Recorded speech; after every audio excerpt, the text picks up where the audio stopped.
In the vast, unforgiving expanse of the Arizona Territory, where the sun beat down like a relentless hammer on the parched earth, rancher Elias Thorne rode his weary horse through a thicket of mesquite bushes, the dry leaves crunching under hoof-like brittle bones. The wind whispered secrets through the canyons, carrying the faint echo of coyotes in the distance, but it was a different sound that stopped him cold, a weak, rasping voice, barely audible over the rustle of nature's decay. "Please, help me," it pleaded, emerging from a pile of fallen leaves at the base of a gnarled oak tree. Elias dismounted slowly, his calloused hands trembling as he parted the foliage, and there, curled in the dirt like a forgotten shadow, lay a young girl no older than 10, her face smeared with mud and blood, her eyes wide with terror and exhaustion.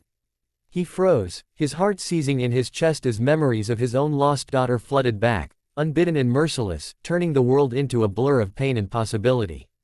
If this tale of unexpected mercy in the harsh Wild West already tugs at your heartstrings, and if you believe in the power of kindness and second chances that can rewrite even the darkest fates, then please hit that like button, drop a comment sharing your thoughts, share this video with someone who needs a reminder of humanity's light, and subscribe to Moments of Love for more stories that celebrate the unbreakable spirit of compassion.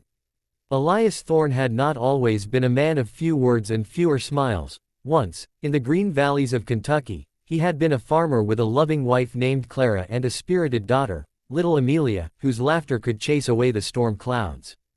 But the Civil War had torn through their lives like a prairie fire, claiming Clara in a senseless raid and Amelia to a fever that no prayers could quell.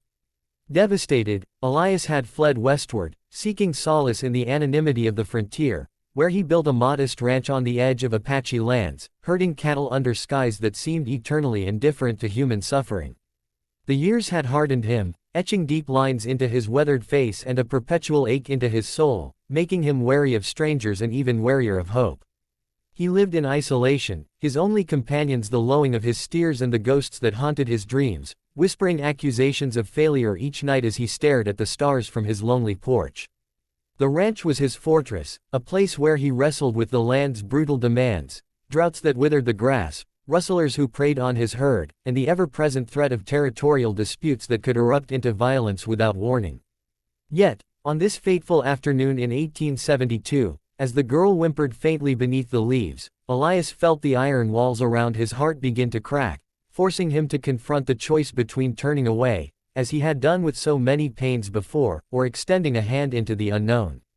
The girl, whom he would later learn was named Lily, had escaped from a wagon train ambushed by a band of outlaws known as the Red Creek Gang, notorious for their ruthless raids along the border trails.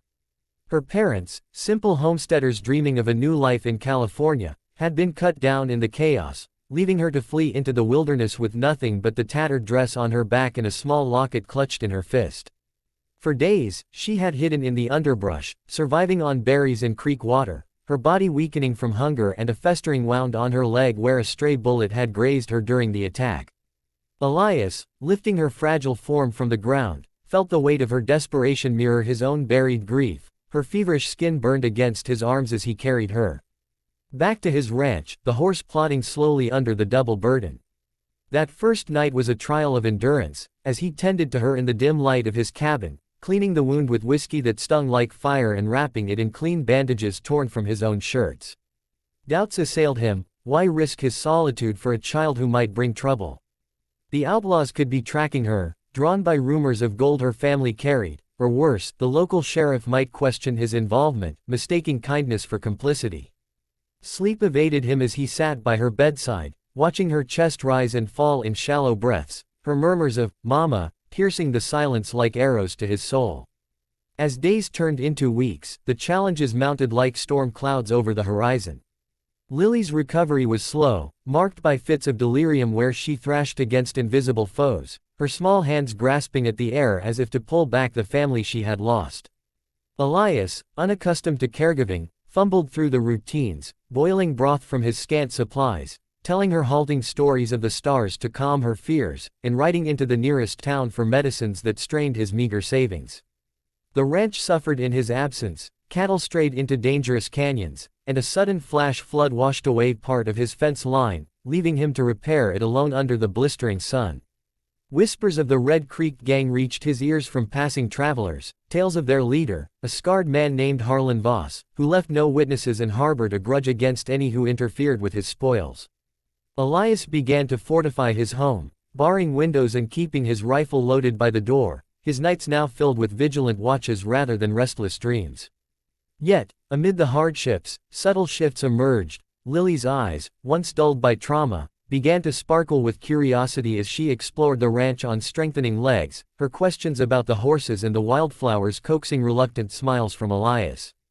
He taught her to mend a bridle, sharing fragments of his past in quiet moments, and in return, she offered innocent affection that thawed the frost around his heart, reminding him that life could still hold tenderness.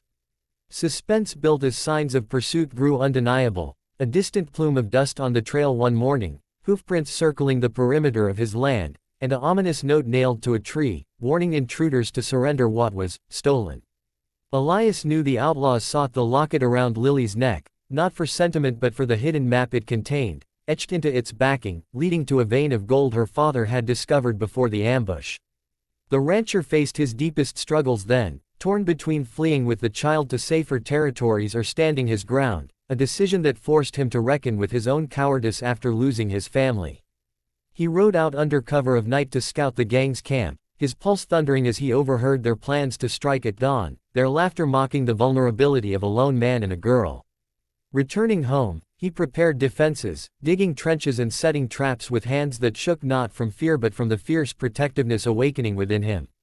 Lily, sensing the tension, clung to him, her trust a balm against the encroaching darkness, and in that bond, Elias found the strength to change, to fight not just for survival but for the second chance at fatherhood he had long believed impossible. The climax came under a blood-red sunrise, as the Red Creek gang thundered toward the ranch, guns blazing and dust swirling like a tempest. Elias, positioned behind a barricade of overturned wagons, fired precise shots that felled two riders, his aim honed by years of frontier life.